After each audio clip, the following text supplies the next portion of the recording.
Hey folks, TK here. In this very quick video, I want to share with you another training tip, something I've been using for a couple of years now, ever since I read the book. This book you see on screen, Never Split the Difference, by a gentleman named Chris Voss, who's an ex FBI hostage negotiator. Now, amongst a whole bunch of stuff that is shared in this book, lessons from FBI hostage negotiation techniques and how they can be applied in everyday life. And you might be thinking, well, what on earth can an FBI hostage negotiation manual, if you will, teach us about engagement in the classroom? Well, there was a really important lesson in this book with a technique that Chris refers to as, what the FBI refers to as apparently, the accusations audit. Now, an accusations audit, as Chris defines it, is essentially a way of, or a technique that they use to diffuse and sometimes even eliminate negative emotion. It's a technique that we see in emotional intelligence. It's where it's referred to as affect labeling, as well as other sectors that use this.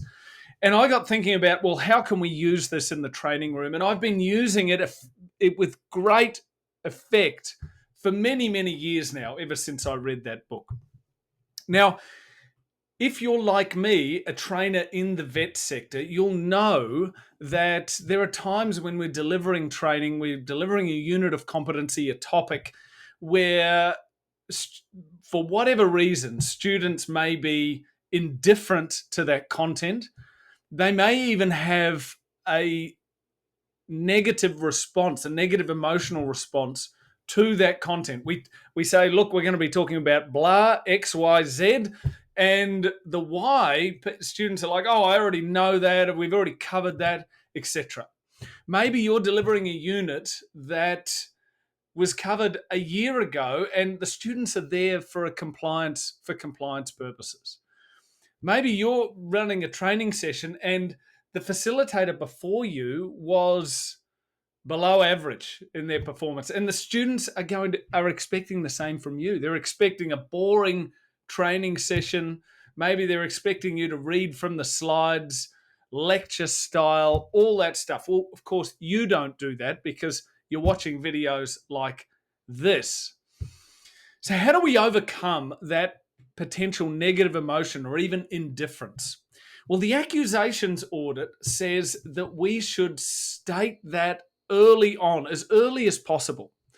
So what does this look like? Well, we should frame that up, I should say, as early as possible. What does this look like in my training room? Well, very early on when I'm sharing the topics, in fact, I'll be doing this next week when I'm delivering a topic where one of the key elements of that topic, one of the key elements of that unit is something that I'm pretty confident that this audience is already going to know. They're going to be familiar with it.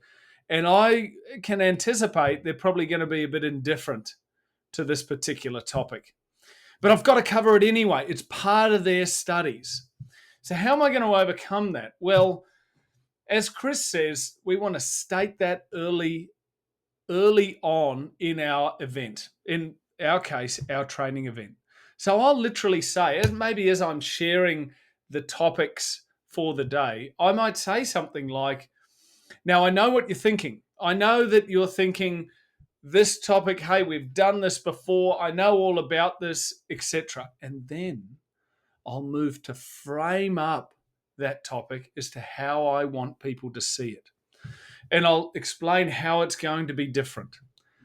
If you're delivering training and the students are walking in and you can sense that, you know what, they've had a bad experience in the past, you can frame that up. Don't ignore it. Don't ignore the elephant in the room. Confront the elephant in the room, front on, and say to people, hey, look, you know what? I've heard some of the training in the past probably wasn't as engaging as it could have been. Well, let me tell you, today's going to be very different. Give me half an hour and I'm going to demonstrate that to you. So whatever the point or the topic or the situation is where you're thinking, hey, my students are going to be a bit indifferent, or maybe they're even going to have a negative emotional response to this thing, this piece of content, maybe the entire session. Confront that early and just confront it head on. Say to your audience, hey, I know this bit might appear as though you know it already. This little bit, you're probably looking at it thinking, here we go again, not the same thing, whatever. But state that emotion, state that feeling and the narrative that you anticipate students might be playing in their mind. If you're like me and you do that, I've found that it can switch a room almost immediately. It can switch perceptions almost immediately. Frame things up how you want your learners to see them. Don't leave it to chance. I hope that's of some use to you. Like, subscribe, all that good stuff. We'll see you in the next video. Bye for now.